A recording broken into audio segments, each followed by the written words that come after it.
Subscribe to our YouTube channel and press the bell icon to get the latest updates. Let's call this a double barrel episode of Cut the Clutter because we talk about two completely distant and distinct and different things. Our favorite country and our favorite state. And when I say our favorite, we mean our favorite as in our lives as political analysts. So our favorite country, many of you have guessed, I know by now, is Israel. It is the fourth Cut the Clutter that we will be devoting to Israel, at least more than half of it. And our favorite state, again as political analysts, is Bihar. What else? And you saw this unedifying spectacle from Bihar Assembly yesterday, where lots of MLAs were beaten up by the police and some people in plain clothes, we didn't even know who they were. So opposition people were beaten up because they were protesting against a new law that the Nitish Kumar BJP government is passing, giving extraordinary powers of arrest and seizure and raids to what is called as Bihar Armed Police. And in Israel, of course, we know a fourth election in just about 2 years, in fact less than 2 years, has produced yet another stalemate, or so it looks from all the exit polls results that have come out by now, which means what will happen is that the same Prime Minister will continue, maybe as a kind of caretaker, Benjamin Netanyahu, and who knows, either another uneasy coalition will be set up, or later this year there will be another election. That will be fifth in just over 2 years. There isn't a democracy that's more fun than Israel if you are a journalist. So before I get started, I know some of you might be thinking by now that I am letting you off from my appeals to subscribe to theprint.in. Now let me tell you something. I will not forget it. I will do it at least twice a month because it is your contributions through subscriptions that keep us going. And look at what we are doing right now. Look at what the young reporters of the print are doing right now. We have reporters traveling in all the 5 states where elections are taking place and multiple reporters in the major states. So West Bengal, Tamil Nadu, Kerala, Assam, Pondicherry. And also we have multiple reporters, photographers, teams traveling in other states, in Gujarat, in Punjab and Maharashtra, which have been hit by the big fresh waves of COVID and covering everything else that happens in the country. The print is very different from many other new media platforms that have come up because we cover news on the ground across the country. That costs money. It cannot be done unless people who use this news, that's people like you, pay for it. So I know some of you try and taunt me by saying, why do you keep asking for money? I am not asking you for charity. I am not asking you for donation. I am just saying that pay for news, because unless you pay for news, you will not get the news that is correct. You might get the news that you want to see, but that is not news, that is propaganda. So again, take a paid subscription to theprint.in, and again, if you're a student, don't do it because say around time the exam season ends, we will come up with a very attractive scheme for students only. Nevertheless, let me come back to the point. So Israel first.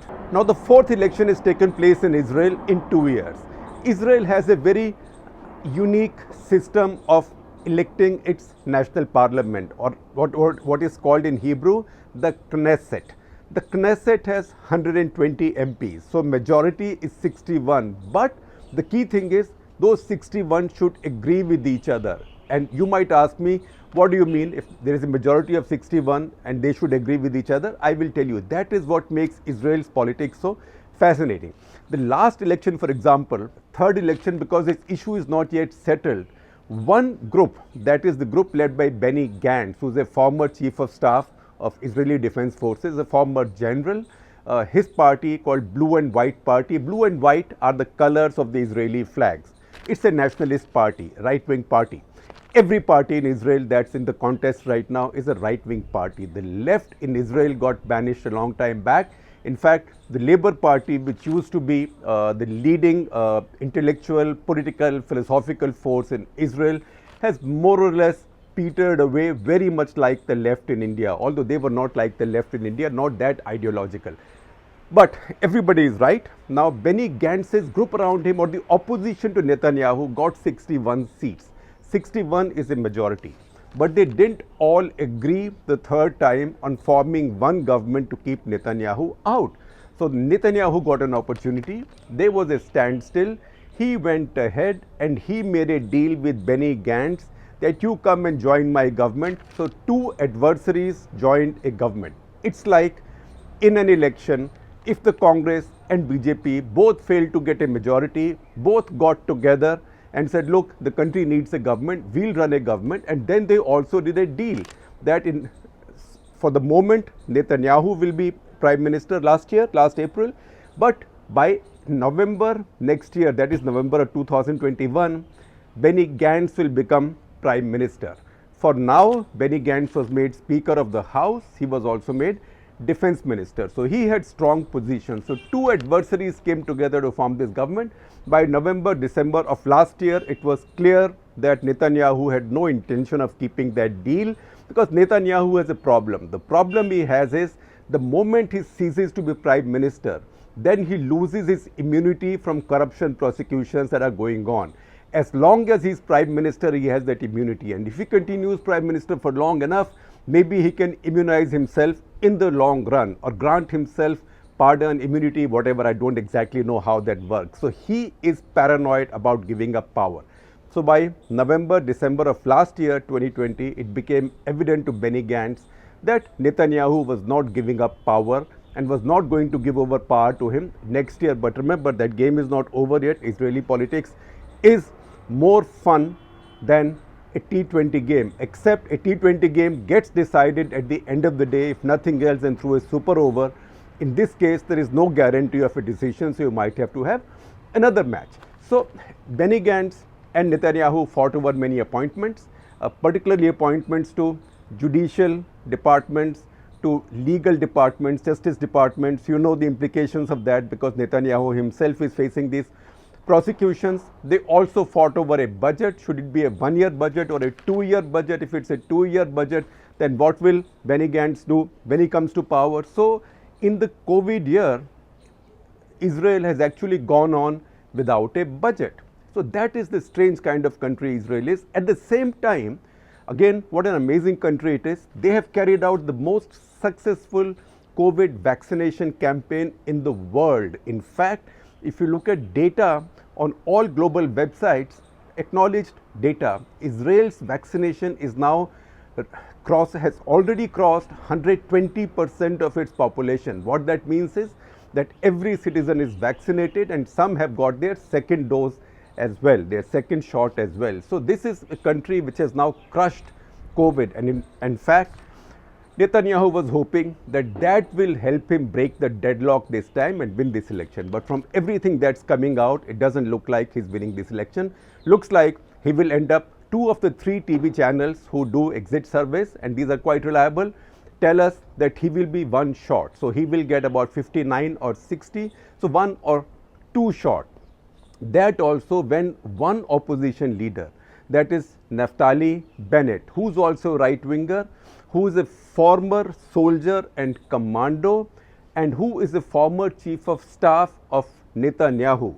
He is also right-wing. So if he transfers his seats to Netanyahu's coalition, Netanyahu may get close to 60, but he will not get 61. So deadlock is back again. The third poll, the third TV station actually says that anti-Netanyahu group will get 61 seats, but once again there is no guarantee those 61 will agree on forming a government together. So Netanyahu may again be blessed with one more deadlock which he can carry on. So how does it work in Israel? The system is very different from our system, and if you want to hear more about this, please check out the earlier episodes that we have done on Israeli politics, particularly 189, Cut the Clutter 189 and 280. There was also 139, but that was more about India-Israel relations. All these episodes, I will share the links with you in the description today. So this is a proportionate representation system. So each party gets votes, then every party gets seats allocated to it in the 120 member Knesset depending on the percentage of votes it has got. So any party, further you might say somebody gets 10 votes, 20 votes, how do you deal with them? So any party, that the minimum is that you must get 3.5% of the national vote. If you get 3.5% of the national vote, you get entitlement to some seats in national parliament, maybe one seat or whatever. So what this does is, this makes it almost impossible for one political party to win a majority in Israel, because lots of parties contest, a lot of parties get more than 3.5% of this. Very important feature or factor also is that 20% of Israel's own population is Arab. 20% of Israeli citizens are Arabs, and they vote and they have parties of their own. So they also have seats allocated to them. So think about this mess where various right-wing parties are competing with each other, basically on the argument of who's more right-wing and nationalist than the other. But ultimately, if this deadlock has to be broken, this deadlock will be broken by parties that lead the Arab vote and that get the Arab vote. That is why you come into this contradiction that people opposed to Netanyahu may get 61 seats, but they may still not be able to form a government because they will not agree on broader national policies. So that is where we are stuck right now. Now Benny Gantz, who's a former general, he did very well in the last election. This time he is doing very badly. In fact, chances are he may not get any seats at all. That's a possibility. Again, such things can only happen in Israel. And what is the reason he is now facing such a pushback from his own voters? Because last time he conducted his campaign against Netanyahu and yet chose to join Netanyahu in this coalition. So he is being punished for it. Other people who are in the running, there is Naftali Bennett, who I mentioned to you, is a former commando from Israeli Special Forces. He is also controversial. He is controversial because he was a commando in Israeli special units called Sayeret, Matkal and Maglan. Now he served there 1990 to 96, but continued to be a reservist as a major, and he went back to fight the Hezbollah behind Hezbollah's lines deep inside Lebanon, and had got caught into several controversial situations, most of all something called the Kana massacre. That's when his unit of 67 or 68 commandos, I think 67 commandos, was trapped inside in an ambush, and he asked for an artillery fire very close to where he was trapped and his unit was trapped. That was very close to a United Nations compound. That compound got hit by artillery, and a lot of civilians who were taking refuge in that compound were killed.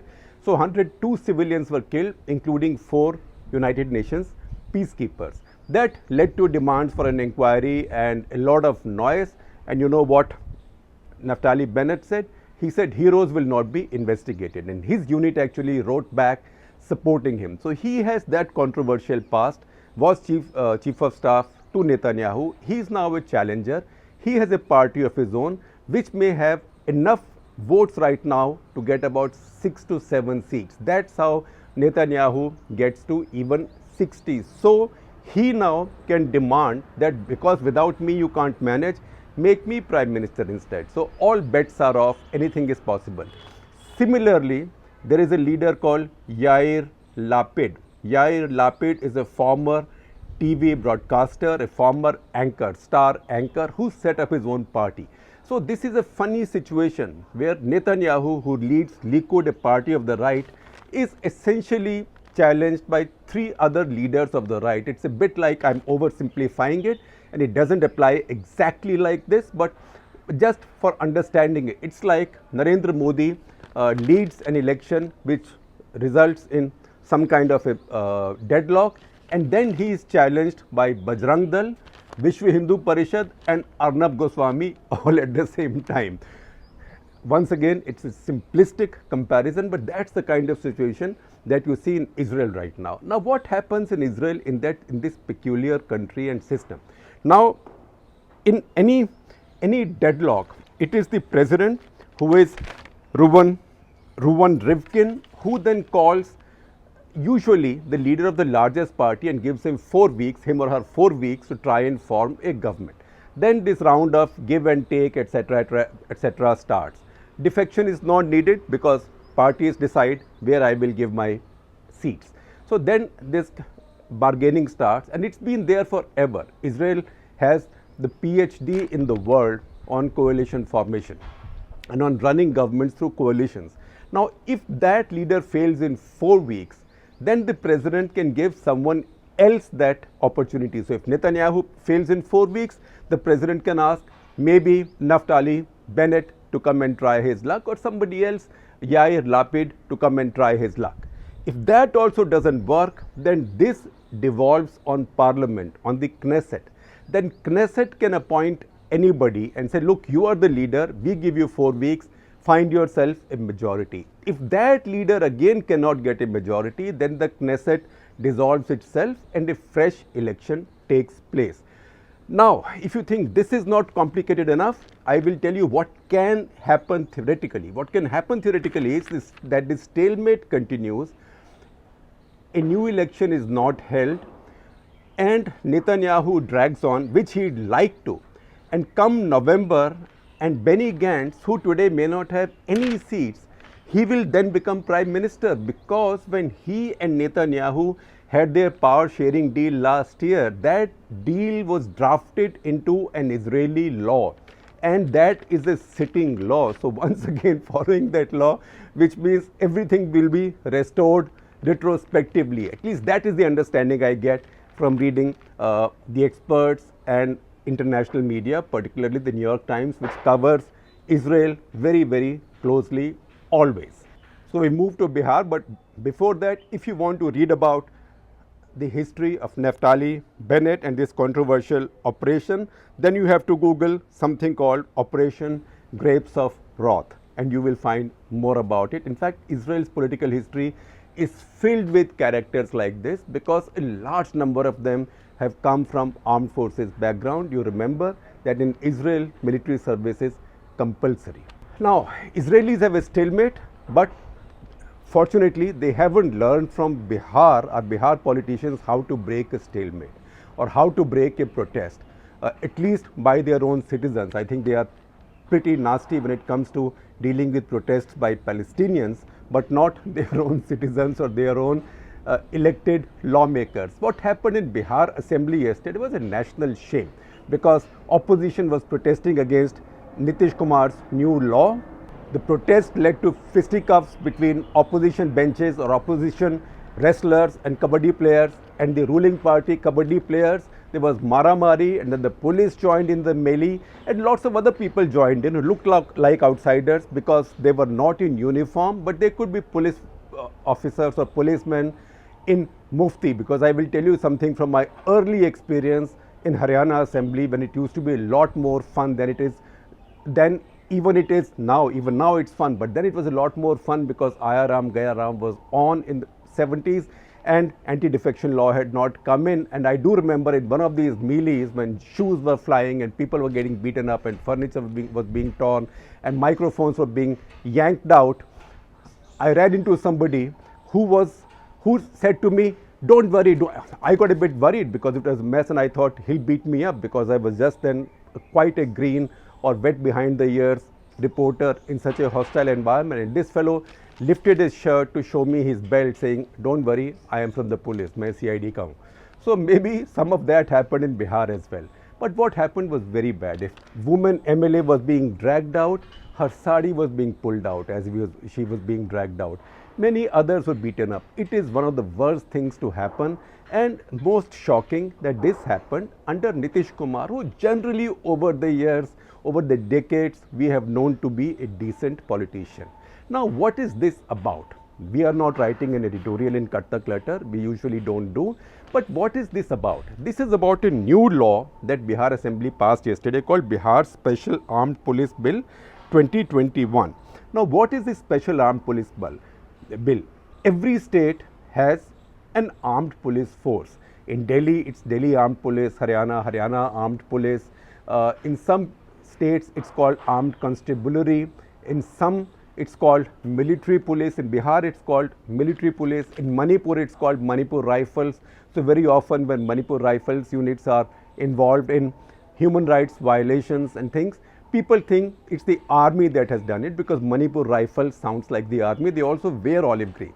So every state in India has its armed police, but they don't have any powers that are beyond the normal laws of policing. So the normal laws of policing still apply through CRPC, police stations, where the police commissioner is, the commissioner has some powers, or the magistrate has powers, searches, warrants, arrests, etc. This law, under this law, Bihar Military Police, as it is called now, will now be called Bihar Special Armed Police, and the new law will give them sweeping powers of arrest, seizure and search without needing any warrants and without needing clearance from any magistrates. So basically, this will become a na appeal, na vakil, na dalil until they catch somebody and take that person to the court. So this becomes a very special kind of police force. It's a very bad idea, because once again, we keep saying again and again, sorry Victor Hugo, nobody can stop a bad idea whose time has come. If Bihar gets away with it, other states will do it, because Bihar's excuse for doing it is that we have to protect our installations, airports, metro rails. There's no metro rail in Bihar, not yet. I wish they'd first build some airports, some more airports. Look at Patna airport, among the most dangerous in the world. In fact, many pilots rate it as the most dangerous in the world, and it has had accidents. It has no metro, it has very little industry. So what installations is Bihar trying to protect? And then the excuse is that we have Nepal all along our border, but you know, government of India protects your borders. So we have unstable states or Naxal hit states, for example, Jharkhand, Uttar Pradesh, West Bengal. I don't know how flattered those states are looking at this, but frankly, all those states are getting ideas that they could also create private armies of this kind with power to arrest, raid, seizure, anything. You've not seen something like this before. Now this law will now replace what was earlier. Bihar police was earlier run under the old Police Act of 1861. Then Bihar Military Police was being run under an act of 1892 that was called the Bihar Military Police Act. This law will replace that. When this law replaces that, then as I told you, people in this special force, Bihar Military Police, which is today about 19 battalions, and it'll have its own IGs, its own DIGs, the full tamjham and the full hierarchy. They will have powers in some ways. They will not have the power to shoot anybody at will, but besides shooting and killing people, they will have a lot of powers that will remind you, or that hark back to AFSPA, Armed Forces Special Powers Act. Now, which state, if a state thinks it has the power to bring in, to give such powers to its police, then it is one more step towards the balkanization of India. It's a bit like when states start reserving jobs, 75% jobs for their own residents. That leads to balkanization of India. This will be one more step, because what is now to stop every state from doing it, and what is now then to get states to start using their armed police forces to defend their states' borders and interests. And I'm not talking of something that we haven't seen. It's been going on between Nagaland and Assam for a long time. In fact, so nasty has that Nagaland-Assam border situation has been, and there have been so many incidents of firing and violence and combat between the Assam Armed Police and Nagaland Armed Police, that it is one of the great tragedies and ironies of India that you have the BSF, Border Security Force, guarding the border between two states of India. So if this goes on, you could head in that direction. Now look at the kind of powers this special police has got under this law. It says if the police makes a presumption that somebody is trying to conceal his identity with the intention of carrying out a crime or damage to any important installation or property, they can go and arrest the guy. Now how do I figure out somebody's intention? So what will I say? Chup chup khade ho, zarur koi baat hai, mere saath jail mein aa jao. I can't arrest people on suspicion and making presumption that they are trying to hide. Somebody grows a beard, you are trying to hide. Somebody shaves off a beard, you are trying to hide. This doesn't work like that. But this police force under this law gets powers like that. After that, a court cannot take cognizance of any complaints of high-handedness against this force without written consent of the government. This is Armed Forces Special Powers Act twice over without even a central control. Then accountability. If there is an allegation that somebody from this police has done something wrong, once again, no court can seek accountability unless there is clearance from the government. It's a complete negation of constitutional democratic rule. Now, it is not going to work. The state government claims that this is patterned on the CISF, Central Industrial Security Force, which we see on our airports, etc., and which is a very good force, but it does no such things. It can't arrest, it can't raid, it can't be unaccountable. All those things don't happen. So let me just say this in great humility in conclusion, that Nitish Kumar ji, whatever you do, you can set up your CISF, your own CISF, Bihar CISF, you can set up your Bihar CISF squared, cubed, whatever, anything. But before that, please create some industry first to protect. Your state has no industry, it generates too little employment. That's why it is a labor exporter of cheap labor to the rest of the country. You have nothing to protect by way of industrial establishments. Why do you need a private army unless it is to fix your opposition, the people you don't like?